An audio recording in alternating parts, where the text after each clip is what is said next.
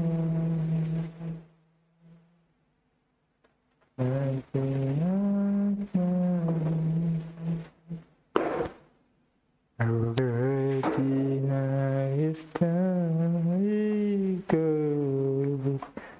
Save me from fear. Save me from fear. Save me from fear that's keeping my life. Save me from fear. Save me from fear that's keeping my life. Save me from fear that's keeping my life. Save me from fear that's keeping my life. Save me from fear that's keeping my life. Save me from fear that's keeping my life. Save me from fear that's keeping my life. Save me from fear. Save me from fear that's keeping my life. Save me from fear that's keeping my life. Save me from fear that's keeping my life. Save me from fear that's keeping my life. Save me from fear that's keeping my life. Save me from fear. Save me from fear. Save me from fear. Save me from fear. Save me from fear. Save me from fear. Keeping my life. Save me from fear. Keeping my life. Save me from fear. Keeping my life. Save me from fear. Keeping my life. Save me from fear. Save me from fear.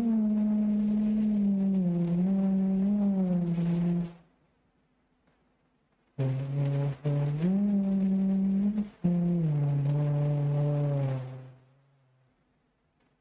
Save me from fear.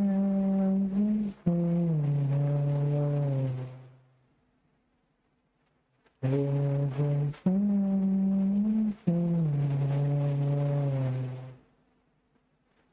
Save me from fear.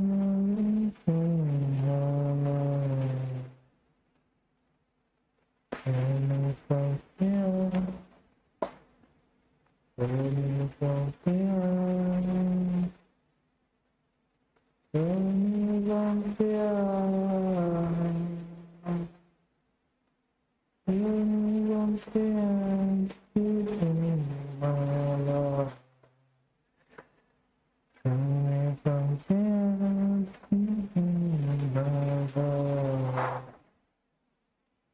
Save me from fear.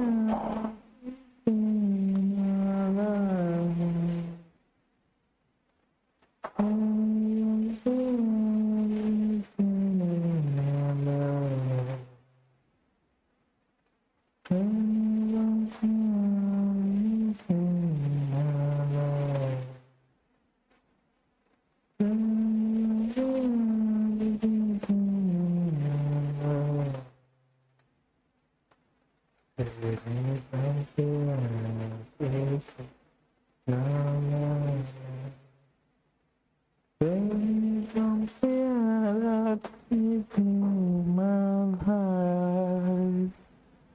Save me from fear and defeat in my life.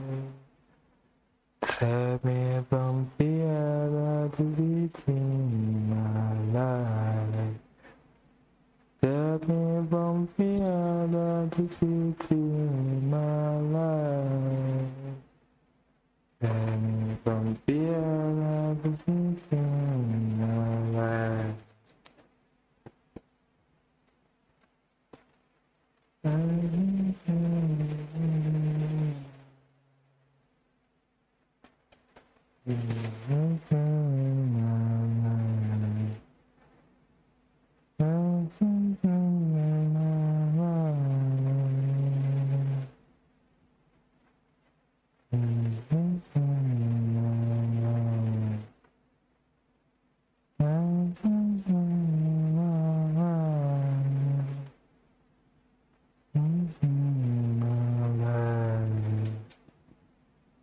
Save me from fear to stay in my life.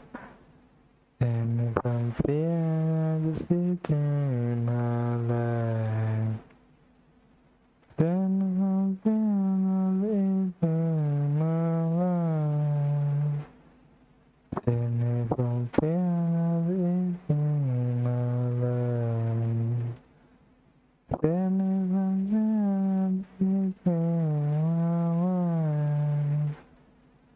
Save me from fear to live in my life. Save me from fear that is eating my life. Save me from fear that is eating my life. Save me from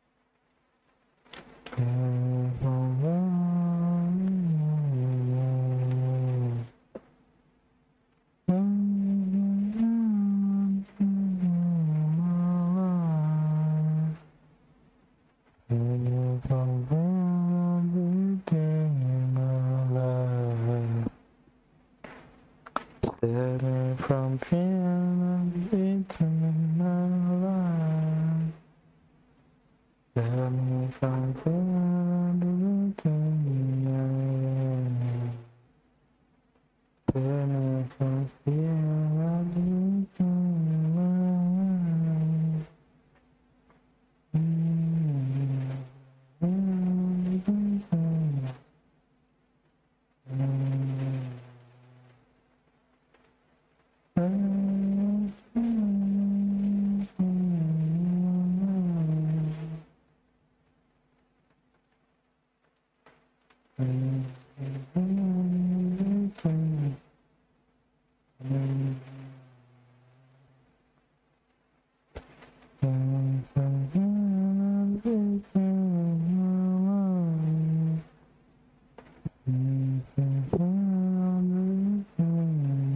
life. Save me from fear of eating my life. Save me from fear of eating my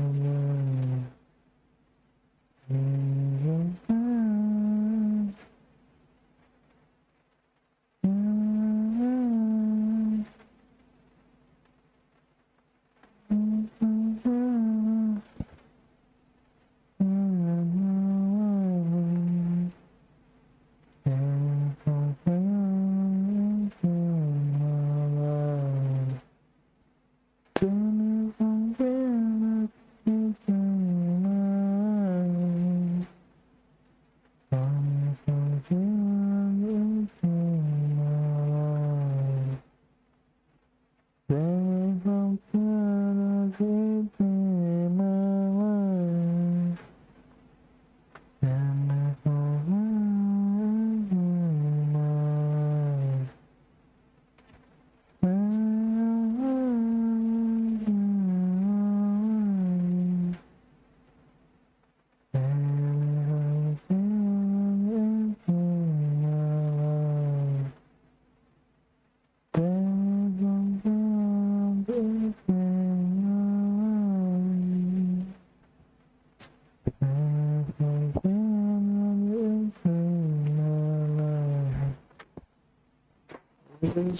From fear that is eternal.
Hungry just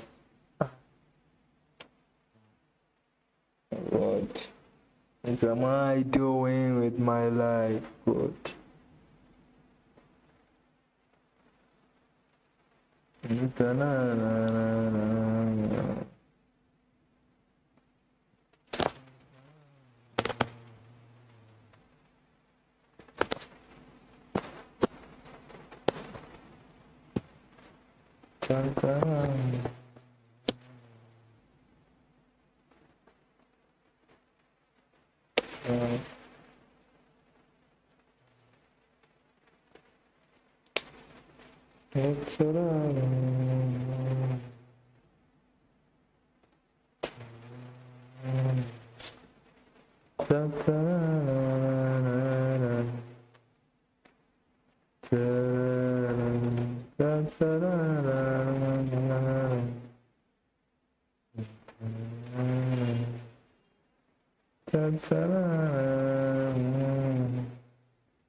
Oh, good. Oh, good.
Yeah. Okay. I just wanted that guy to come in. There's a guy outside. I'm still around. Yeah. Okay.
Hey. Yeah, yeah. No, like this room here. I've been knocking this one here. It was locked. I was seeing that open and I tried this. It's called Paul. I don't even know him, man. Yeah, yeah. He sits this side. But I used to see him this side.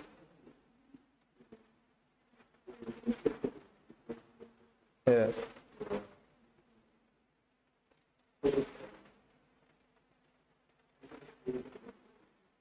Oh.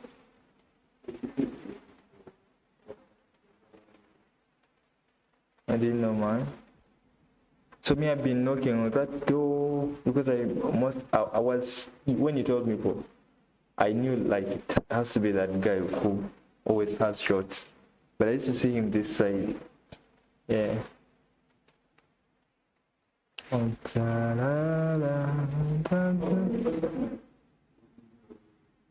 Like 3 hours ago. 3 hours ago. You've been outside. Nobody at school like was up coming. What? I think today's a risky day.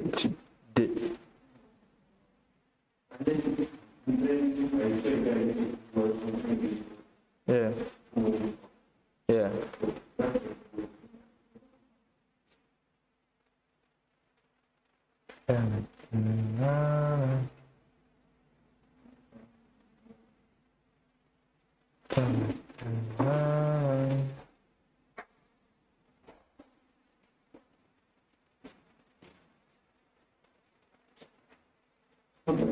Yeah.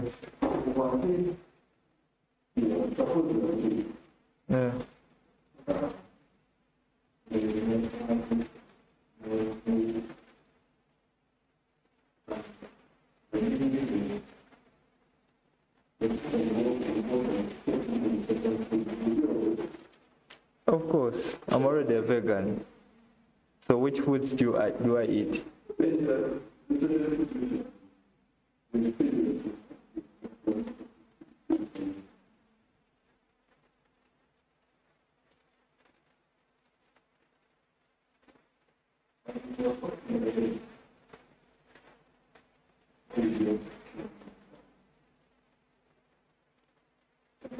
Yeah? Yeah, yeah? You were saying? Will I still what? Doing what? Fruits.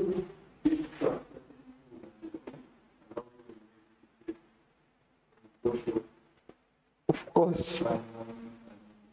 Of course, I'm already a vegan. Which foods do I eat?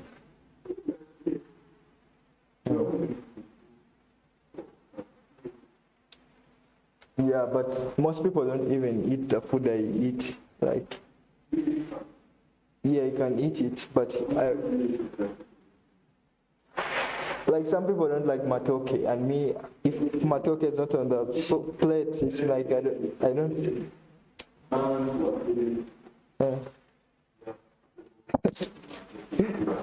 But let me tell you, like at school, kids used to leave matoke in the saucepan, and I was like, they could go for at least posture, but they would not.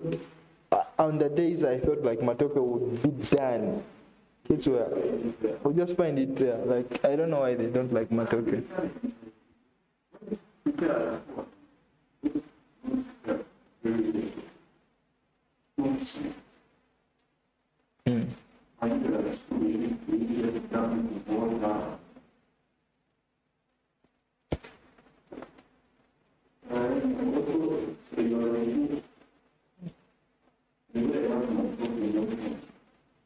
Love matoke, man.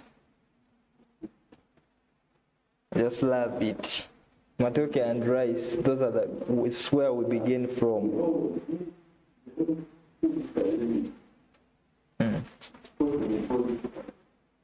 Because of school, like it wasn't like you could eat it every day.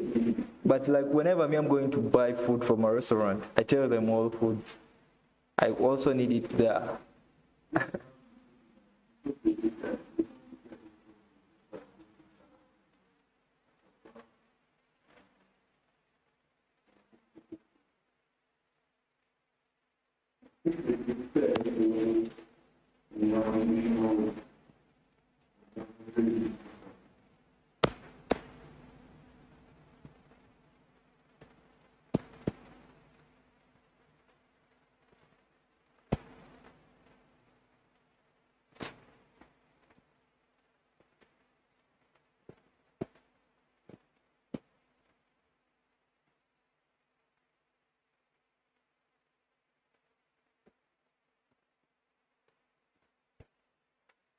Have you ever used Pexam?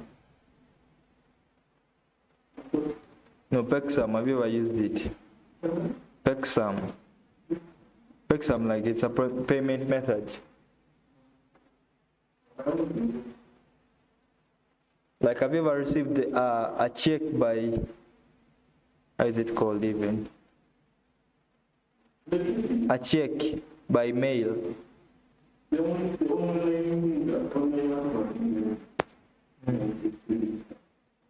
Yeah.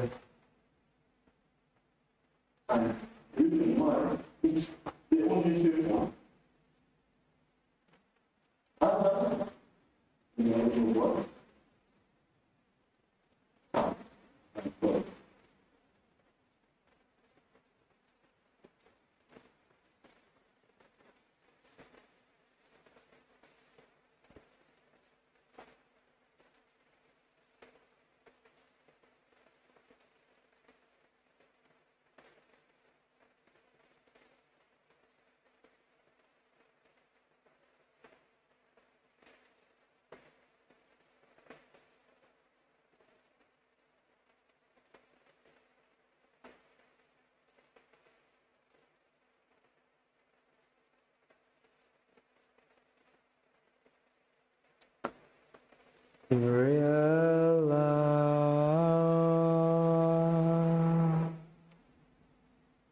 real love, real love.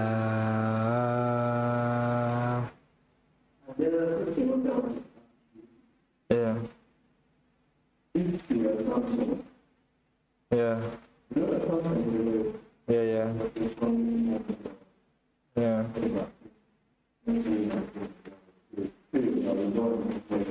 Like, which Bible do you recommend? Most of the times I want to get the Bible and there are so many versions.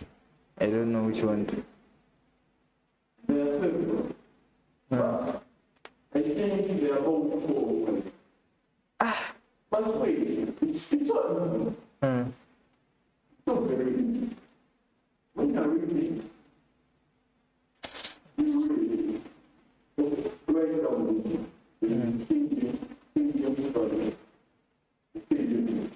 Who is King James? King James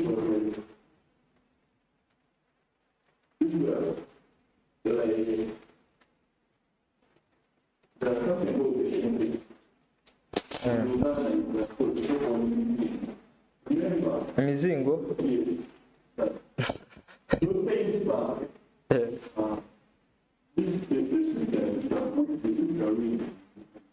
Yeah. They were just painting. They used to create something like this. And then they used to roll. They would give something like the bamboo. Then they go in. Like the regular competition package. No, yeah. In year one. Yeah. Original next one. But for me,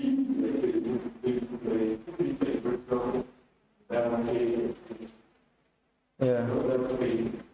Yeah. So the transition from what we see Yeah. to then the question of what we think No. to Stones.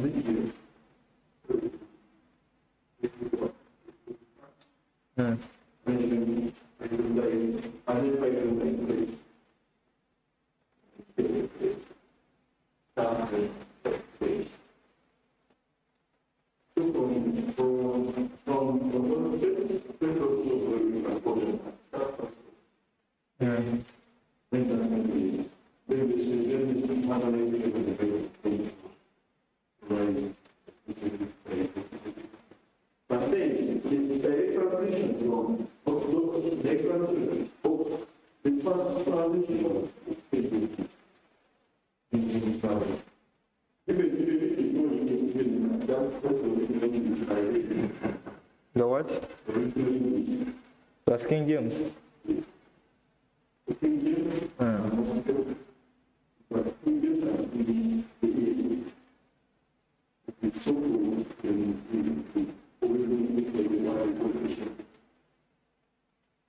Asian text.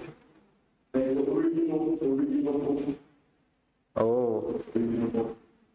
So is why you hear these very difficult words. I need one which I can understand, which can resonate with. Yeah. But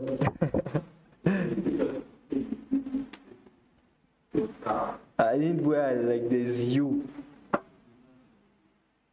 No, I need a Bible where there's you.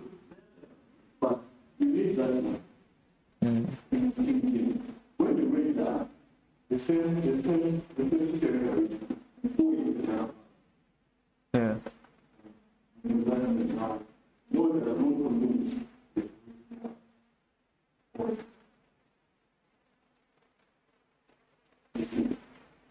So I think that the one you need is amplify it, and then we'll be okay.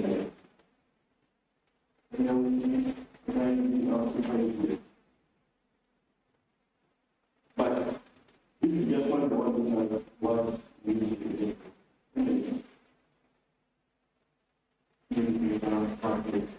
So which one do you recommend me? Okay.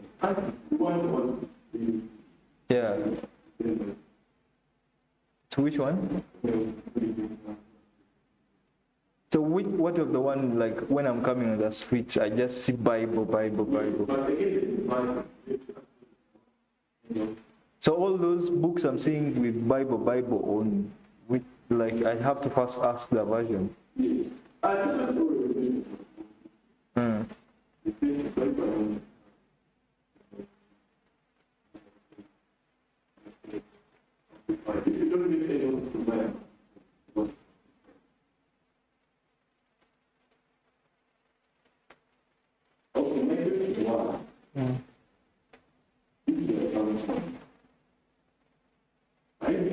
Yeah.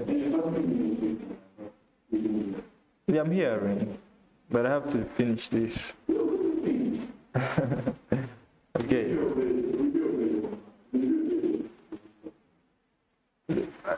Like which instructions? Never cutting his hair. Yeah, the power is from his hair. Yeah, I will do it. Yeah.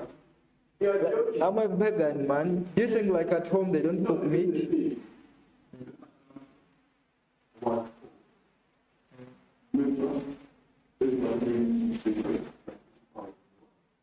Yeah. And then if you take it out, it will be like the most wicked in the area that I'm doing. Like they say that on that company. Yeah. She was. Woman was press out on it and something.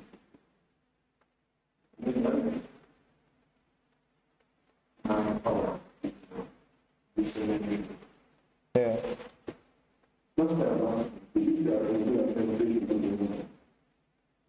I think before I would, but right now I can't. Yeah. Because I've ever been in love. I don't know if it was love or what. I don't know. Yeah. It can make you, I don't know, want to be a man around. Yeah, you can. You can, for real.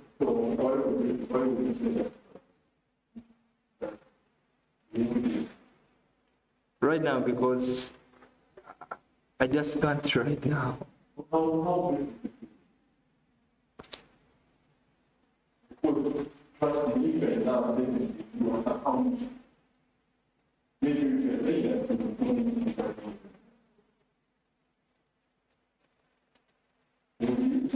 I'm not entertaining women. No, like.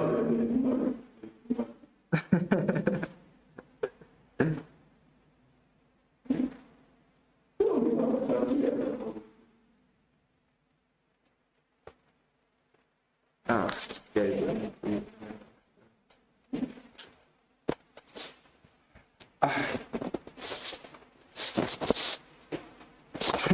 I've told you already. The way you're responding. Like I've already responded. Like I don't know, like women man are so powerful sometimes. Like they did it to some sort, man. Who are we? Like, and we need to procreate sometime. So I don't know. I just don't know. Yeah. Yeah.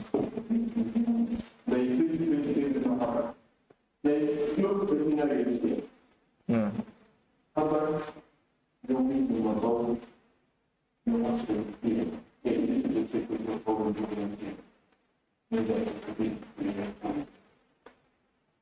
Mm.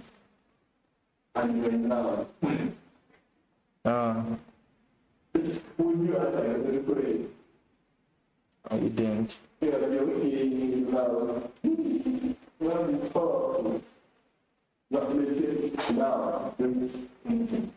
Yeah.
Yeah.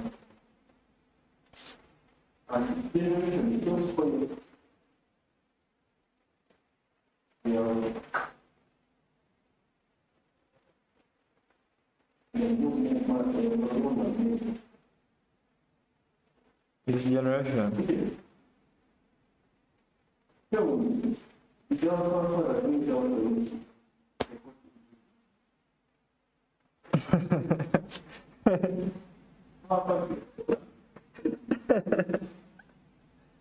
Did they what? I don't know, man. I don't think so.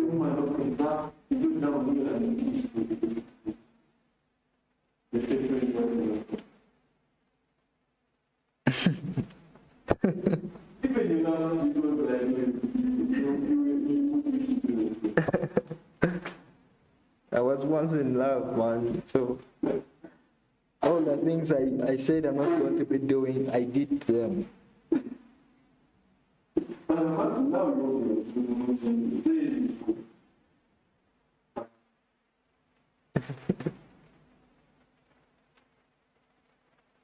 Yeah?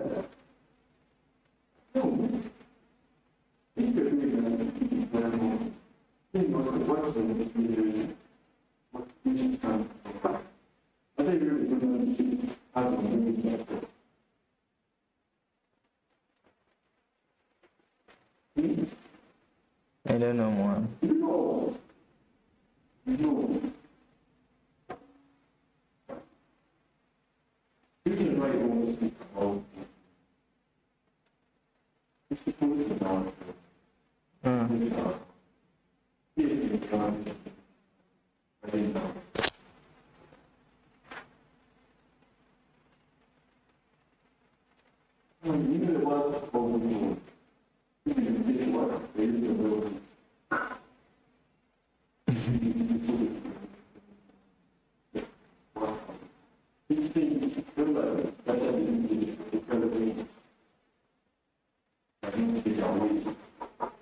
There are two.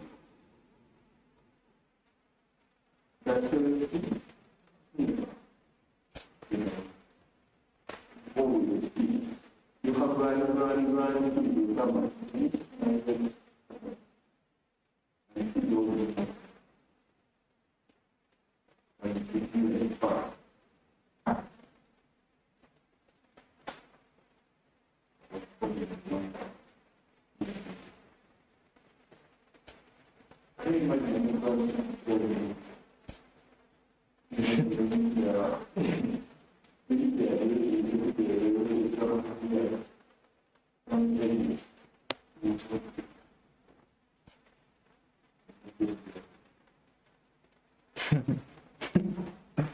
Have you ever heard of water cremation? Cremation.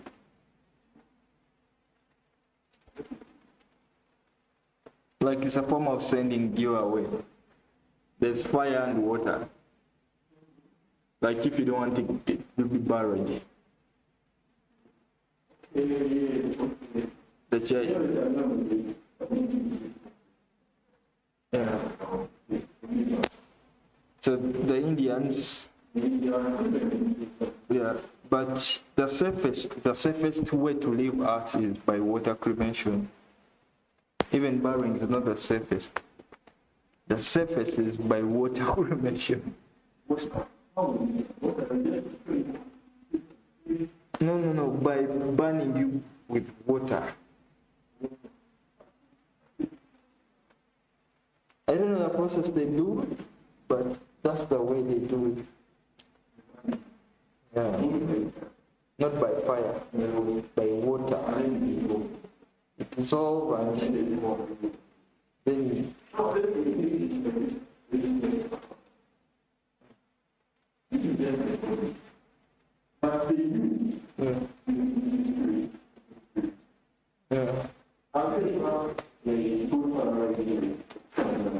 yeah.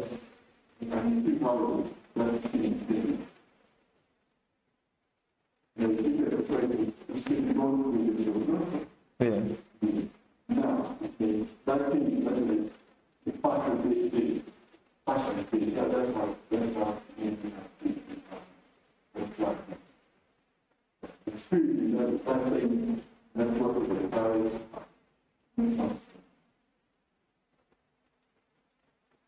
So,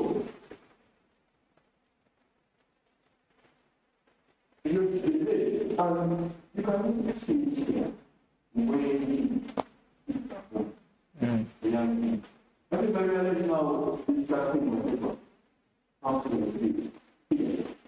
Good. Yeah. Yeah. And the key, you see like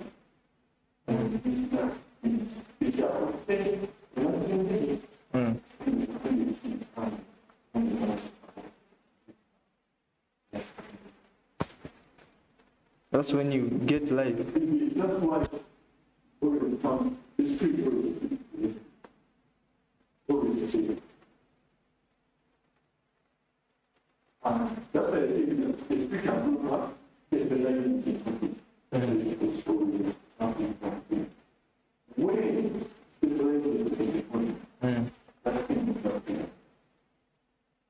most of the pain, that's when they say that on 80K. On 80K by then they say that's the 80K.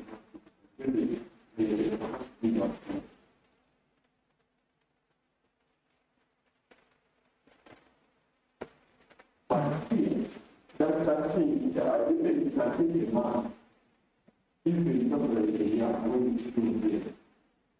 All the children, it's still the one. That's why it's not matter. I think Yeah. I always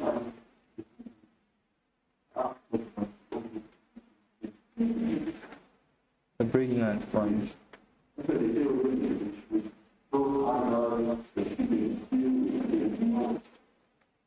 Mm.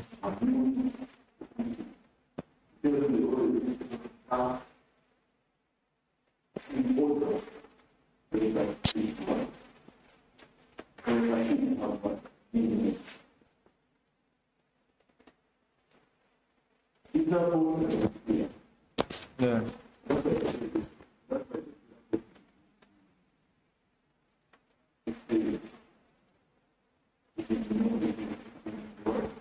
Mm. Man.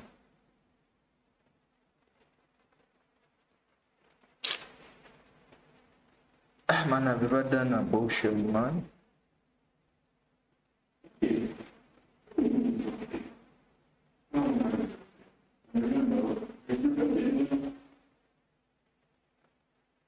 Have you ever done it?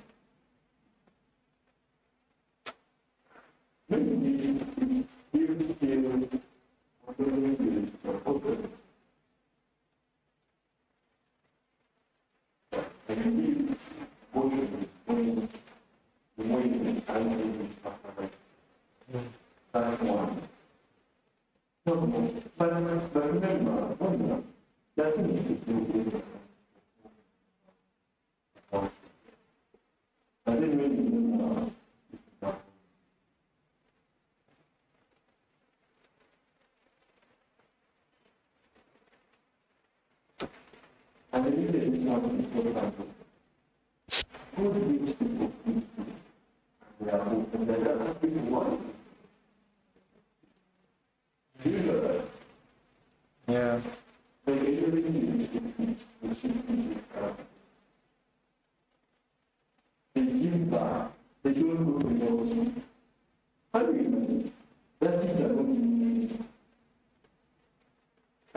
Mm. They are not immunized.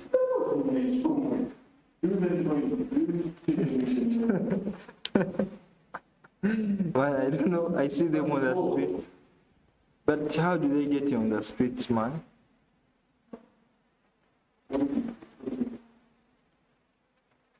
It's politics, huh?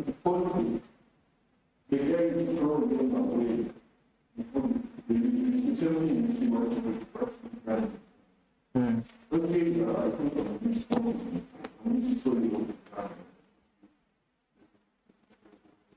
The Sudanese? Mm. What?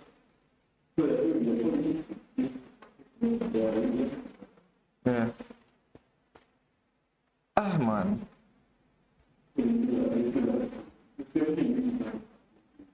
Mm.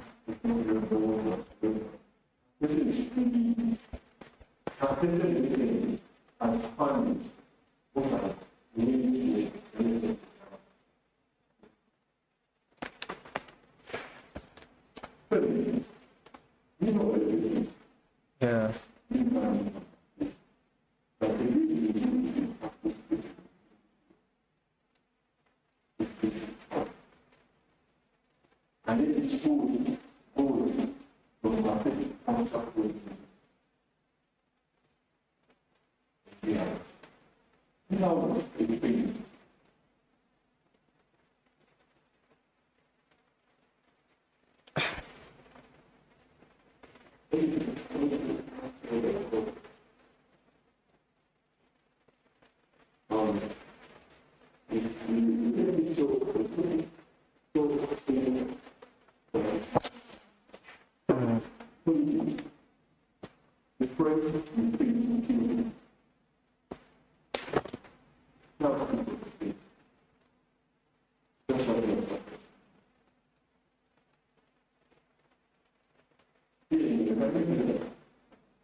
No.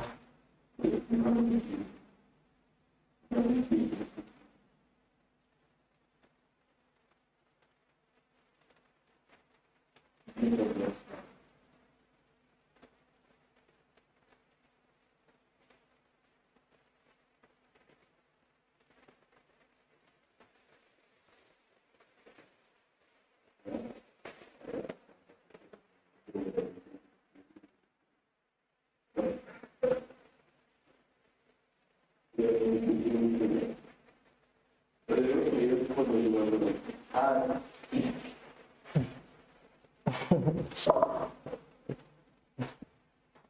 have to be out of here now.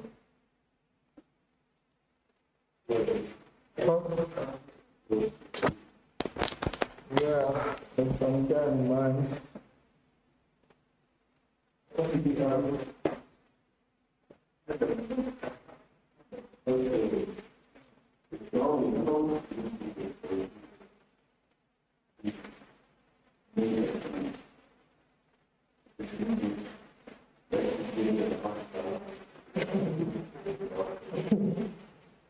Well, we all come from that gender.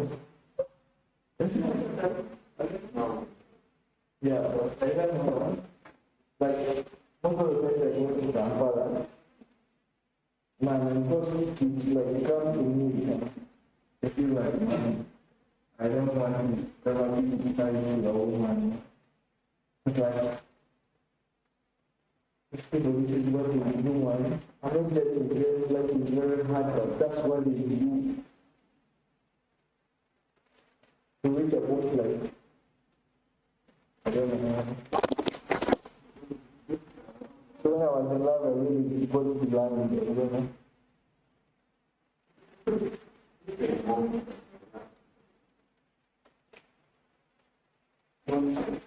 I remember that abortion, man, like, I don't know. It was me. At first I thought it was me. Like, I also got involved. And she didn't ever fight back.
Man, I feel very bad that I've ever done.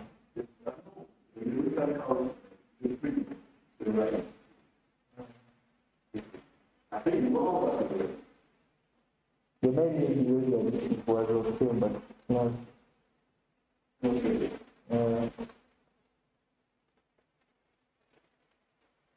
Because I was scared, like I'm doing somebody in the world, I was not even able to look after myself. And I didn't want my child to ever suffer. It's a condition that I grew up doing, and now I'm. And at least for me, if I explain my kids to be what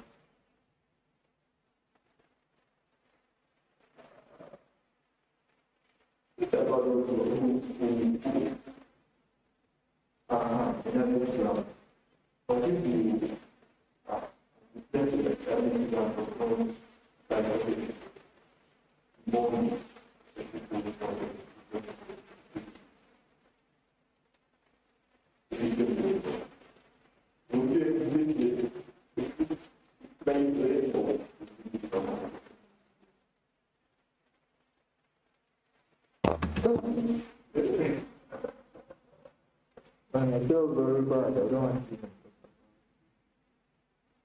Because it wasn't the first, we did it like 4 times. And I think that's why.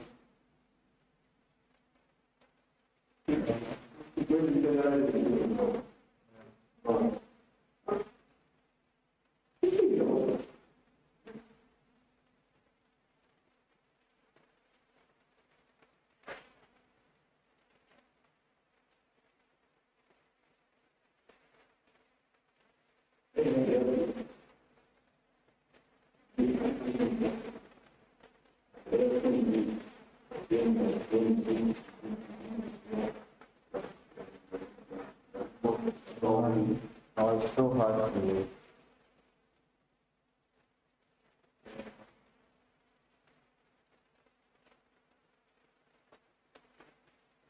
really have to understand.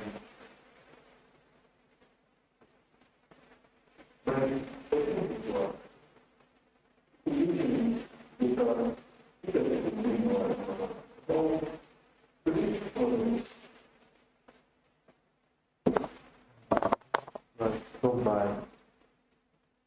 That's why I like I didn't ever want to be bad at her, who was like her. I could let her disrespect me, I could let her do everything because I felt like I made her do that, like, because I should have been supportive. But I was quarreling, like, a lot, you know, like when somebody tells you a quick night, because I was different. I was so afraid. I don't know, but I think she is.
He doesn't like us to ask her. He'll tell me some guys from there, cool.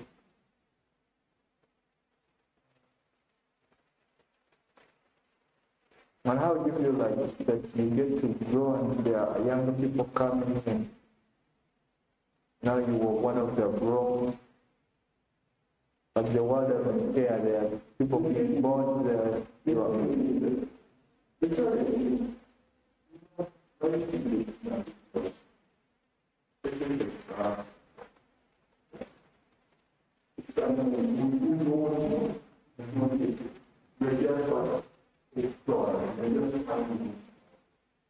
So you're okay with like with life.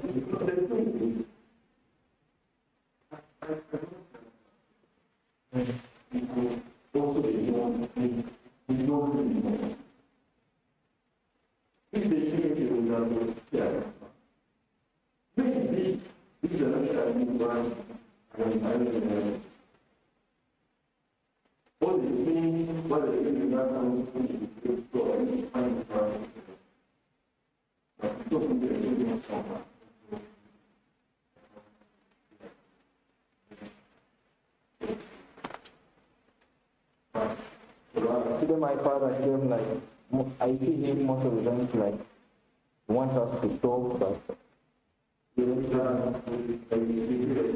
feel like it's just the relationship with parents and the kids, but then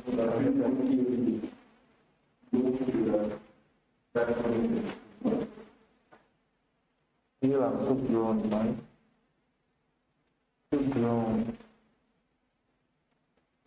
But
Why did you say that?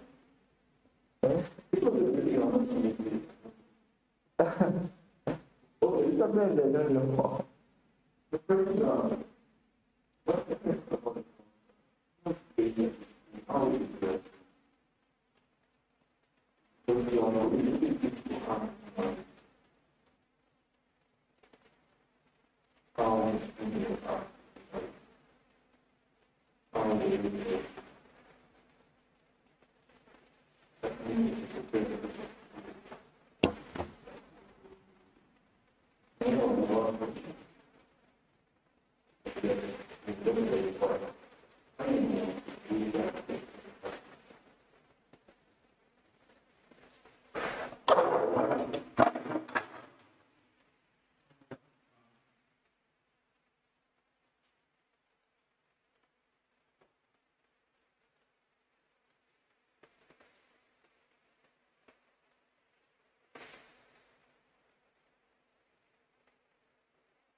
You know, when you are missing a woman in your life, you start investing. You are created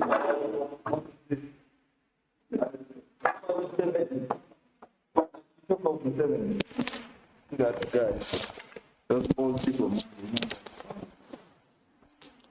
When you're just slaughtering as a man, you as you only, with no family.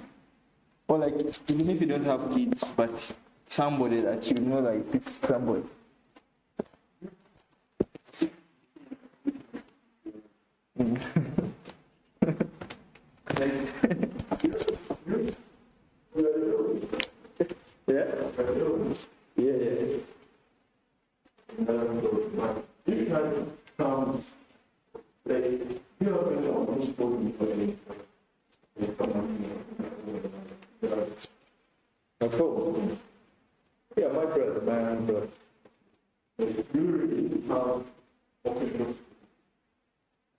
Jokingly, because sometimes I just want to put myself down so that we can have a conversation, but you see, yeah, because we are totally different, you know, that's the effect. That's the two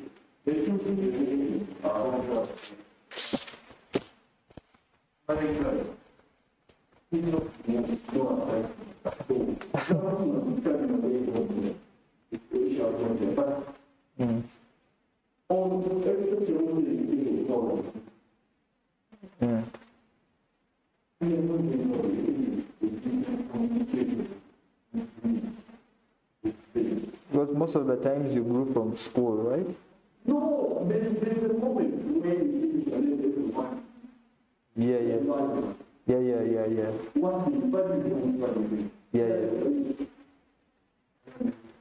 Yeah, I can see it on my father, because my father, at least their family has been lucky. Most of them are still around.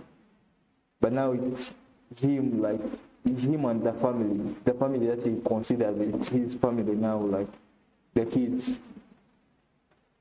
But the brothers and sisters, they're all grown, and it's now it's like, I don't know, it's totally different. It's so hard.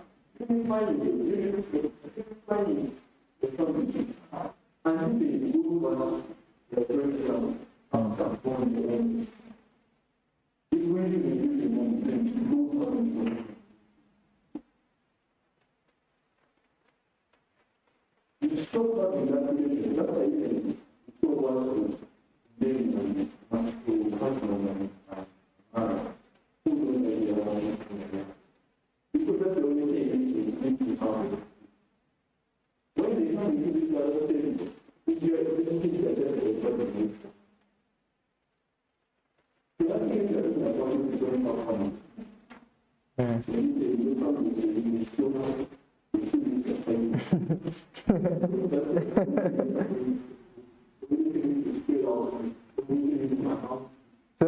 what of like coming back like at your place and you know there's a woman out back like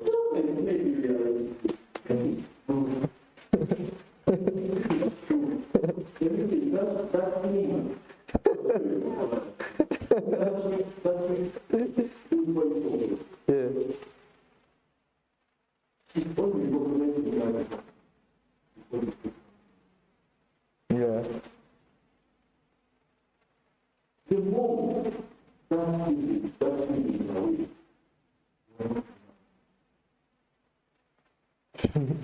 And any fool around.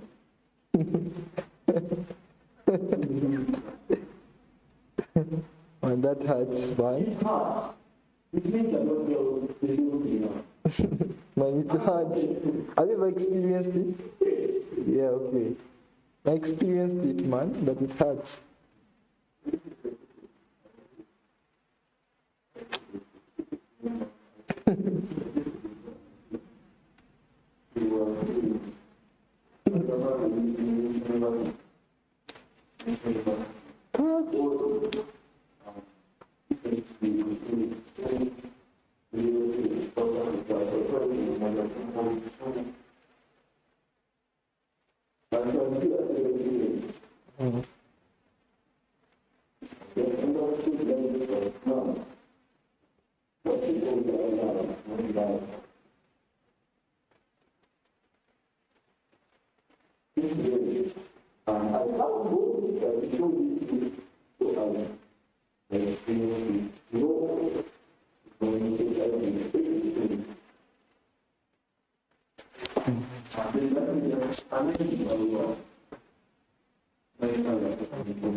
Don't for real.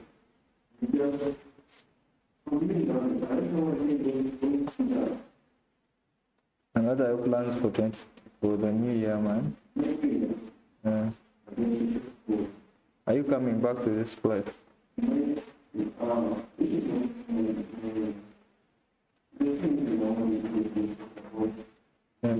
Yeah.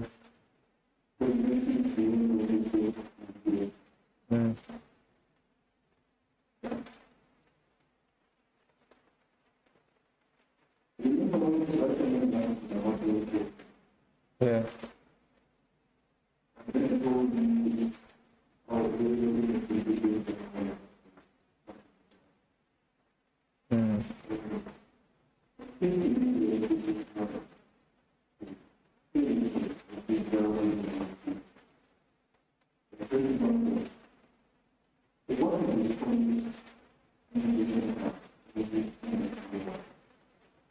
US, of course. Yeah.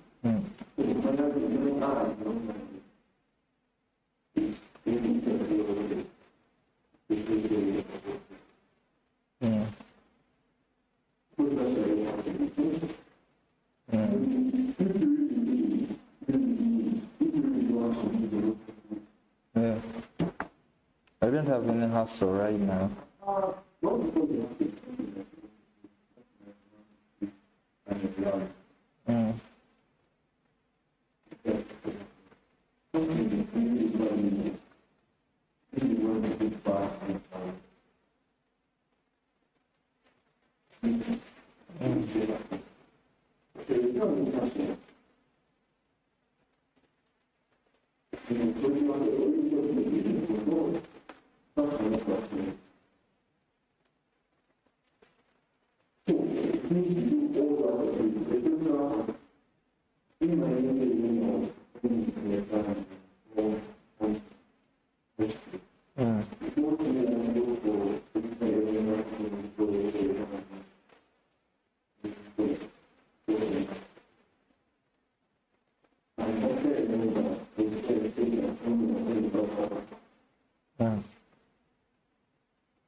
so? Did he? Yeah, I heard of him.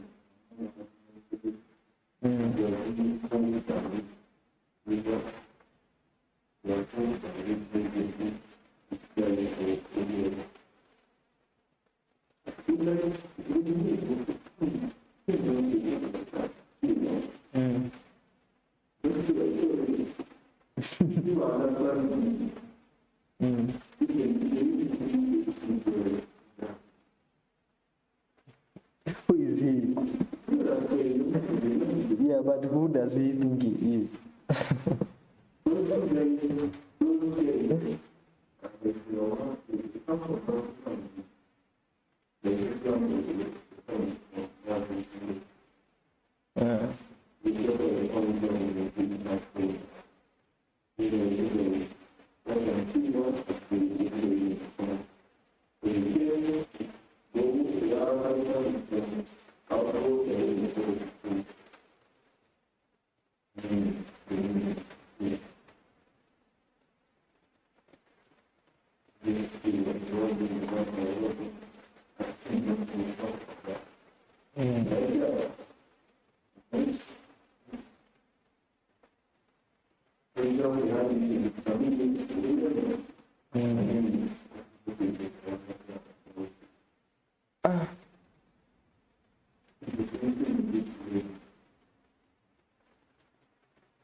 Man, that kind of heart, man. I think you accept life. I don't know. How do they get such a heart, man? Because I think me, I'm so much into fear, man, and I don't want. I want to get out of the fear that I'm doing. Yeah. Yeah.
Oh, yeah.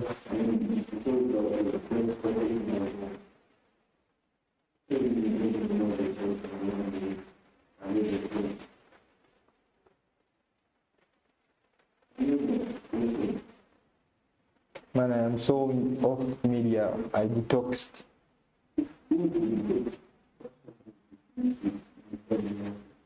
Because I gave it a lot and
Somehow, man. Because you know what?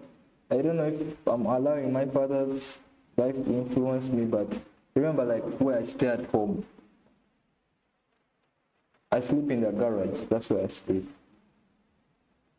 But I'm seeing people around. Not that happiness, worry, and all that.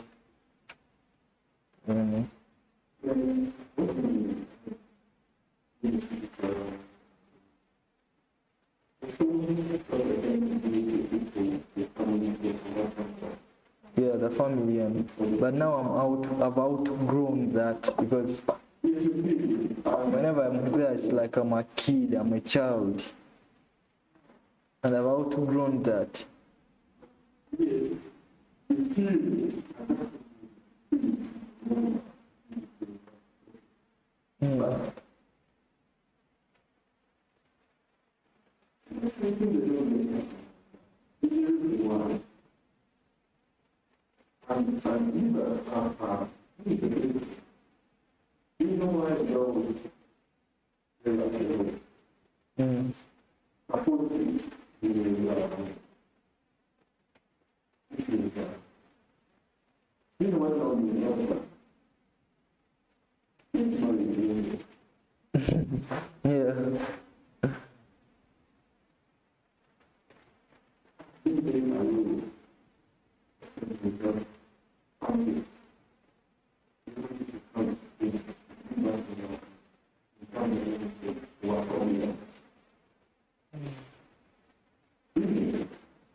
I'm hearing.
Like, it doesn't bother you, like, to see, no, like, you see most of your colleagues now have kids, or now I include that other type of parenthood responsibility.